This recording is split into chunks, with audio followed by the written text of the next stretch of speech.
Today we're going to look at Magic the Gathering cards that technically functionally changed over time.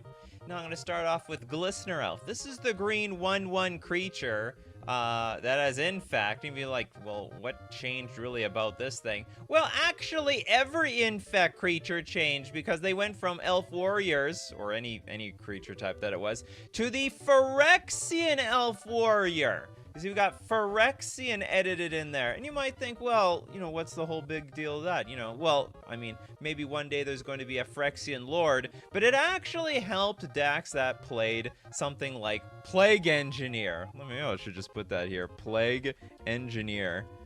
Because now what you could do is play Plague Engineer, and you could name Phyrexian, and all of a sudden those people playing with those Infect Glistener cards, well, they were in a lot of trouble. Tons of trouble. Anyway, Glistener Elf significantly changed over time. Or I should not say significantly. It changed over time, period. Okay, next up, let's take a look at... There was an example of Lion's Eye Diamond. Lion's Eye from Sheelan.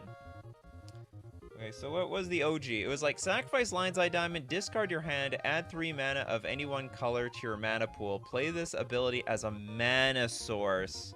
That is quite a bit different because now it is considered... It's been errated to... Hold on, what's the errata version here? I can't remember what the big deal is. Was that because, like, as a mana source, you could, like, declare spell, declare targets, and then crack it to pay for it? Because that is quite a bit different. Oh yeah, okay, so you could, if you have to, now it says activate this ability only anytime you could cast an instant. So what that means is you can't play a spell, then crack Lion's Eye Diamond to pay for it. You have to crack the Lion's Eye Diamond first, which, well, that means you're going to be losing your spell. So huge change to the Lion's Eye Diamond. All right, next up, I don't actually... Impulse from Visions?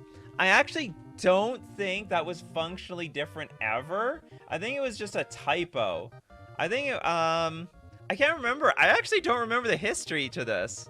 I think it was just a typo, and when it got released, it was like, wait a minute, this doesn't make any...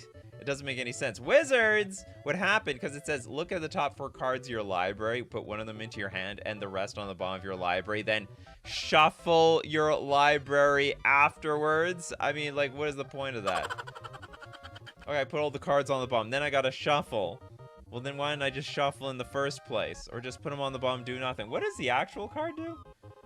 It says just, oh, just put them on the bottom of your library in any order. They got rid of the shuffle. I just don't remember. I don't remember how that thing worked. It might have been like a typo, like right out of the box. Okay, Ryan with Morphling. That actually did change. Okay, now, you could say, like, every card changed in some capacity, but it was a big deal for Morphling, the 5-mana 3/3 creature. It had these two, you know, basically pump creature up or, like, shrink power, pump up the toughness abilities. Pay 1, Morphling gets +1, -1 until end of turn. Pay 1, Morphling gets -1, +1 until end of turn. This was very important when damage was on the stack. That sounds so weird, but damage used to go on the stack. You attack, they block, then damage goes on the stack. Nothing's dead yet. Nothing. So the damage is on the stack. Like, you can respond to it like anything else with pump spells or whatnot. So the idea is you pump up your Morphling to 5 power, hit them for 5, and then when your opponent is certainly going to kill it, right? Because Morphling is a 5/1 creature. Then with damage on the stack, you put on top of the stack, make it like a 1/5 creature or a 0/7 or whatever you needed it to be, and then it would survive. Now it would just die. You want to attack in for 5? Well, you're gonna get punished, and it's just dead, and it's never coming back again.